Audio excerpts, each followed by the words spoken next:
If you're planning a trip to Switzerland and have no idea where to start, then watch this to find out the best times to visit, what there is to see and do, and tons of tips to help you plan your dream vacation, and trust me, you'll need them all.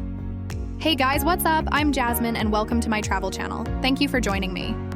Switzerland is a beautiful country with impressive mountains and gorgeous views everywhere you look, from the majestic Swiss Alps to crystal clear lakes and lush valleys. Switzerland also boasts a rich cultural heritage, and you'll hear a number of different languages spoken when you're here, including French, Italian, German, and Romansh. Don't worry though, most people also speak excellent English. It's a stunning country, and Switzerland really is one of the most beautiful places on Earth. So let's go through the best time to visit, and that's literally any time of the year. But seriously, whether you're skiing in the winter or hiking in the summer, everything here is gorgeous, no matter what time of the year it is. So deciding when to go really just depends on what you're looking for during your trip. The climate in Switzerland varies a lot depending on the season, location, and elevation. On mountaintops, it'll still be cool even in the summer. But in areas like Lake Geneva, you'll find the summers have more of a Mediterranean climate. Summer months are great for those who don't mind the crowds and enjoy the warm weather. It's also festival season during July and August, so you'll find tons of celebrations happening. Visiting in the spring, so April to June are the best months for hikers, or those looking to explore the different cities. Just remember that the ski resort towns are completely dead at this time, and a lot of it is closed. And if you're a skier, you'll definitely want to visit during December and March, where the ski resorts are in full swing and very busy. The winter months can also be the best time to visit if you're not looking to ski, as you'll find the amazing Christmas markets, and all of Switzerland looks like a winter wonderland. Most of the cities will be quiet and cheaper as everyone's gone skiing in the Alps. It does get very cold in the winter though, so make sure you pack layers. But it really depends on what you enjoy doing to determine the best time to visit, and it's different for everyone. I personally prefer to travel during the shoulder seasons anywhere I go, as there's less crowds, lower prices, and the weather is more mild, so I can enjoy exploring without getting too hot or cold. Now, how should you get around when you get there? Well, Switzerland's public transportation system is renowned for its efficiency, punctuality, cleanliness, and scenic routes. Whether you're traveling by train, bus, or hiring a car, getting around the country is super easy and convenient. Keep in mind that transportation here can quickly get expensive if you're traveling to multiple cities. So if you're on a budget, it might be cheaper to pick one place and explore that thoroughly, rather than city hop. However, if you're looking to go more off the beaten path and explore the scenic nature spots, then you'll probably want to hire a car, as the buses don't tend to go that far out. Now let's get on to the best areas to stay in. Switzerland has lots of different regions, and depending on what you're looking to do will of course depend on where you should stay. Zurich is the largest city in Switzerland and has a lot to offer throughout the year. It's got some amazing places to stay, from luxury hotels as well as hostels. Hotel prices here are a little higher, but you can get some good deals, and there's tons of restaurants, world-class museums, and places to shop. And you also have lots of scenic spots to enjoy.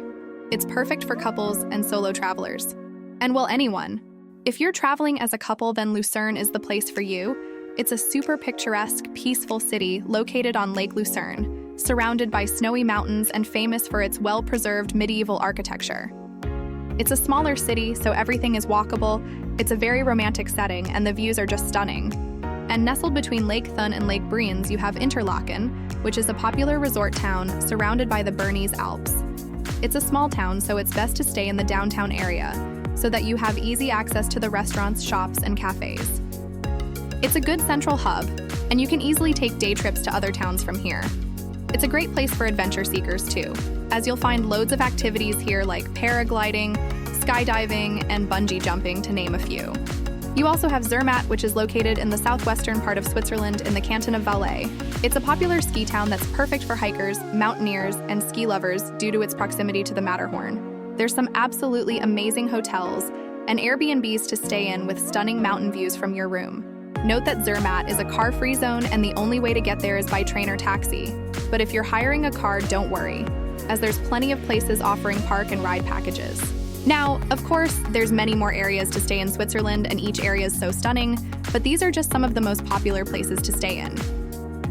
Now, let's go through some of the things not to be missed when you're in Switzerland.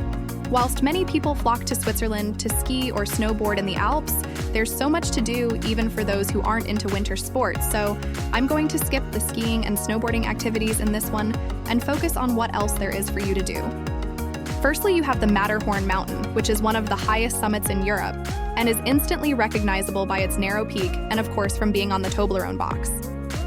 Seeing the Matterhorn in Zermatt is something you should definitely do when here, as it's absolutely incredible to see in person. Head out on a day trip to Geneva. It's one of Switzerland's most remarkable cities. Visit Lake Geneva for a walk along the absolutely stunning Clearwater Lake, or even take a river taxi or boat cruise to get a beautiful view of the city. Bring a picnic and just enjoy the phenomenal views around you. You can even fish in the lake if you wanted. You just need to pay 10 francs to get a fishing license, and you're set. And for all those watch enthusiasts, Switzerland is of course known for its watchmaking history, so a trip to the Patek Philippe Museum is a great place to learn about the different watches and the creators too. There's lots of other museums to check out too, 40 to be precise. Geneva's Art and History Museum and the Red Cross and Red Crescent Museum are both really great. Wander around Geneva's Old Town where cobbled streets wind through medieval buildings, cute cafes and boutiques. Check out Maison Tavel, the oldest house in Geneva. It's a great way to get an overview of the history of the city. There's tons of attractions and unique sites here. Other places to check out are the Cathédrale Saint-Pierre, La Place du Bourg de Four, and the Old Arsenal. They're all worth a visit. Another thing you absolutely should do is explore Bern, the capital of Switzerland. It's such a beautiful city, and when you're wandering around the old town, you'll see the cobblestone streets and medieval buildings, and you'll feel like you're walking through the olden days. Visit the Bernisches Historisches Museum, or head to the main square and check out the Swiss House of Parliament, or head to Bern Minster, which is a 15th century cathedral in the center of the old town, and looks like it came straight from Harry Potter. While walking through Bern, you're never too far from the river. The Aar River bends around the city with beautiful blue waters. You can even hop in and float along. There's lots of walking trails and a cute spot at the bottom to relax and grab a coffee. And if you're in Lucerne, then spend some time in the Old Town. Cross the Chapel Bridge, which is the world's oldest surviving truss bridge. There's some cool museums and theaters here too, and of course you have Lake Lucerne, which is just beautiful to see. You also have the many outdoor activities you can try out, such as paragliding, rafting, tandem skydiving, canyon jumping, you name it, you'll find it here. And of course, Switzerland is known for the scenic train rides, but for the best views in Europe, take the Jungfrau Railway to the highest altitude railway station in Europe. You'll be transported to a world of snow and ice with absolutely breathtaking views. It's one of the most beautiful places you'll see. So many people visit Switzerland for its hiking trails, and for good reason, as there's some of the best hikes in the world here. Plus, hiking is free, so it's the perfect activity to do if you're on a budget whilst getting to experience some of the best views in the world. And there's so much more that you can see and do here. It would take forever to list them all, and even then there'd still be more, so you should really research what you want to do and plan your itinerary carefully. So let's get into some essential tips you need to know before you go. Although Switzerland is a beautiful country, it's no secret that it's one of the most expensive countries in the world. So let's start with some tips to save you money. And my first one is to get a Geneva Pass. It will allow you to visit over 50 attractions, which covers museums, the lake, and loads more. It also gives you access to free public transportation. Or if you're a student, then most museums and tourist attractions offer student discounts, so always ask about this. It can save you around 20%. And cook your own meals. As you probably already know, eating out here is going to be expensive, so go grocery shopping and cook your own meals if you have access to a kitchen. I like to make my own lunch and go for a picnic and then go out for dinner, so I'm only paying for one meal out. And lastly, book an Airbnb. I always use these. Try and get one in a smaller village outside of the main cities, as they'll be lower in price, and you'll usually get your own kitchen so you can cook your meals. Or if you're not keen on traveling each day too much, then look for accommodation that includes free breakfast, or some even offer free visitor passes. So take advantage of those offers. And now some tips on getting around Switzerland.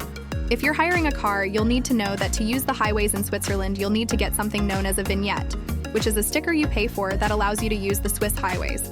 It costs 40 Swiss francs, which I know is another cost. But like I say, it's not a cheap country. So if hiring a car is adding up to be a big cost to you, then just use the public transport. It's an experience in itself, and it's so clean and super scenic you'll probably enjoy it way more than you might think. And finally, some etiquette tips that you don't want to get wrong. Now, I've heard people say that Swiss people tend to be a little rude. However, they actually aren't. They're just more direct than you might be used to. It's a cultural difference, so don't take it personally.